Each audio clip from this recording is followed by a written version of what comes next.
En los campos alejados de la carretera, donde la señal del teléfono no llega, y la noche cae como una manta espesa sobre la tierra húmeda. Hay sonidos que no deberían existir. En el campo, el silencio nunca es completo. Siempre hay algo que respira, algo que cruje, algo que observa. En un pequeño pueblo olvidado entre montañas y sembríos interminables, vivía don Eusebio, un hombre de manos gruesas, mirada hundida y pasos pesados. Su casa de madera crujía como si se quejara con cada cambio de temperatura, y detrás de ella se extendía su orgullo y su condena. El maizal. Un terreno amplio, fértil, aparentemente normal durante el día, pero distinto cuando caía la noche. Los más viejos del pueblo evitaban pasar por ese sembrío después de las 6 de la tarde. No daban explicaciones claras. Solo repetían lo mismo. Cuando el maíz está alto, él regresa. Pero nadie decía quién era él. Hace más de 20 años, cuando don Eusebio aún no tenía el cabello blanco, trabajaba con un peón llamado Jacinto. Era fuerte, callado y supersticioso. Una noche de cosecha, los perros comenzaron a ladrar desesperados mirando hacia el maizal. No a los bordes. Hacia el centro.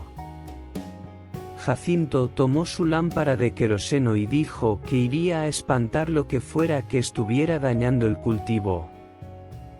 Don Eusebio recuerda ese momento con claridad. Recuerda el viento detenido. Recuerda el olor extraño en el aire.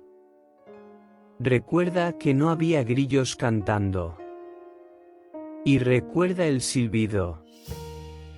Un silbido largo, fino, como si alguien soplara aire entre los dientes. Jacinto se detuvo. ¿Escuchó eso, patrón? Don Eusebio asintió. El silbido volvió. Pero esta vez no parecía venir del frente. Venía detrás de ellos. Giraron la cabeza. Nada. Solo maíz. Jacinto avanzó unos pasos más, y desapareció entre los tallos. Don Eusebio esperó. 1, 2, 3 minutos. El silbido sonó de nuevo. Más profundo. Más lento. Jacinto gritó. No hubo respuesta. Solo el sonido de algo moviéndose entre las plantas, como si algo grande caminara arrastrando los pies. Esa fue la última vez que lo vieron. A la mañana siguiente encontraron su sombrero en medio del sembrío, hundido en la tierra. Y alrededor, los tallos estaban doblados formando un círculo perfecto. Como si algo hubiera descendido ahí. Desde entonces, cada temporada de cosecha, cuando el maíz alcanza la altura de un hombre, el silbido vuelve. Pero eso no es lo peor. Lo peor es que ahora ya no silba igual. Ahora parece llamar por nombres. Pausa larga. Este año, el maíz volvió a crecer más alto de lo normal. Y en la casa de madera, alguien más comenzó a escucharlo. Tomás. El nieto de don Eusebio. 17 años. Curioso. escéptico y completamente convencido de que las historias del pueblo eran exageraciones. Hasta la noche en que el silbido pronunció su nombre. Tomás. Eran las 3:17 de la madrugada. Y esa fue la primera vez que el maizal lo llamó.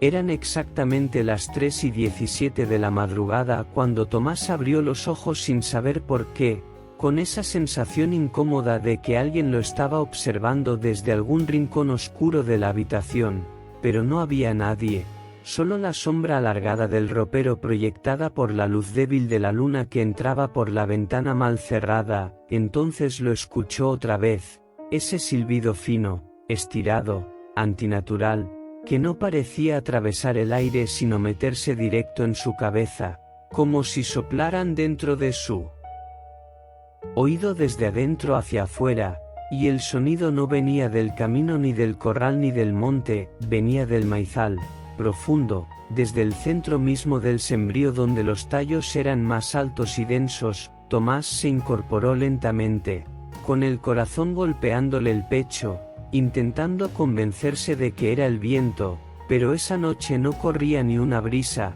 las hojas de los árboles estaban inmóviles, los perros no ladraban, los grillos no cantaban, era un silencio grueso, pesado, casi sólido, y el silbido volvió, más largo esta vez, y al final del sonido, claramente, sin confusión posible, escuchó su nombre arrastrado como si alguien lo pronunciara con una sonrisa torcida: Tomás.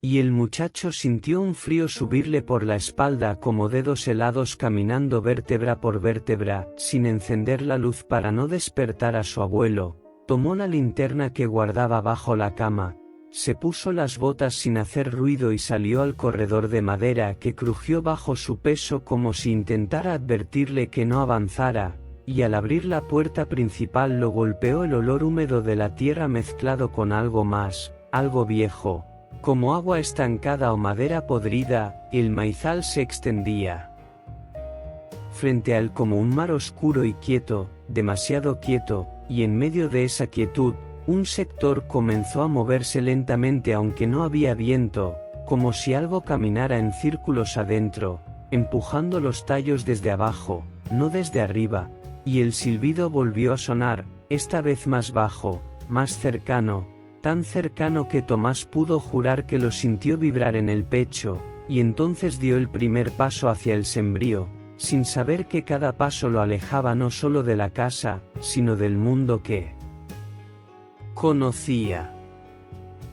Apenas cruzó la primera línea de tallos, el mundo cambió, porque el sonido del exterior desapareció por completo como si el maizal hubiera cerrado una puerta invisible detrás de él, y lo único que quedó fue su respiración acelerada y el leve crujido de las hojas secas rozando sus hombros. La linterna iluminaba apenas un pasillo angosto entre plantas que parecían inclinarse hacia adentro, formando una especie de túnel irregular que no recordaba haber visto antes, y cada vez que avanzaba sentía que el suelo estaba más blando, como si la tierra hubiera sido removida recientemente. El silbido volvió a escucharse, pero esta vez no venía de un solo punto, sino de varios lugares al mismo tiempo, adelante, atrás, a la derecha, a la izquierda, rodeándolo. Y entonces comprendió algo que le hizo temblar las manos: no lo estaban llamando desde el centro, lo estaban guiando hacia él. Quiso girar para regresar, pero al voltear, el camino por donde había entrado ya no estaba, solo había más tallos cerrados, más oscuridad, más olor a humedad vieja, y la linterna comenzó a parpadear con una luz débil y nerviosa que dejaba ver sombras alargadas moviéndose donde no debería haber nada. Fue entonces cuando escuchó el primer paso, claro, pesado, arrastrado. No era el sonido liviano de un animal pequeño, era algo que se desplazaba con intención, lento, calculando, como si disfrutara el miedo que crecía dentro de él, y el silbido cambió, ya no era largo y fino, ahora era corto y entrecortado.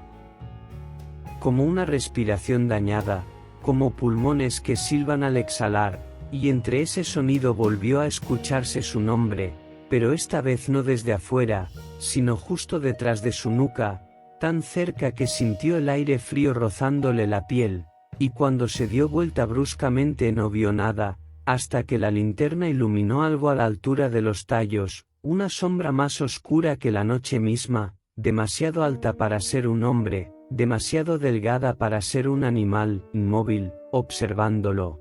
Y en el suelo, justo frente a él, el maíz estaba aplastado formando un círculo perfecto, fresco, reciente, como si algo acabara de descender allí hacía apenas unos segundos.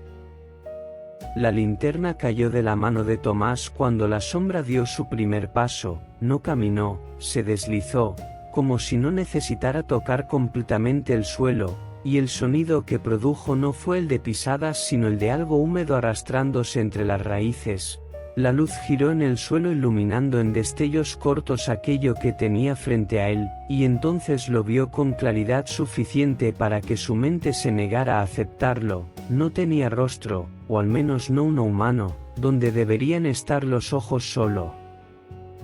Había dos hendiduras profundas que absorbían la poca luz, y su cuerpo era alargado, cubierto de algo que parecía piel estirada demasiado tiempo al sol, moviéndose con pequeñas sacudidas antinaturales, como si estuviera aprendiendo a imitar la forma de un hombre. El silbido ya no venía del aire, venía de esa cosa, de una abertura torcida a la altura de lo que sería su boca, y cada vez que exhalaba pronunciaba su nombre con una voz rota, imprecisa, copiando el tono exacto con el que su abuelo lo llamaba cuando era niño, y eso fue lo que terminó de romperlo por dentro, porque entendió que aquello no solo lo había observado, lo había escuchado durante años.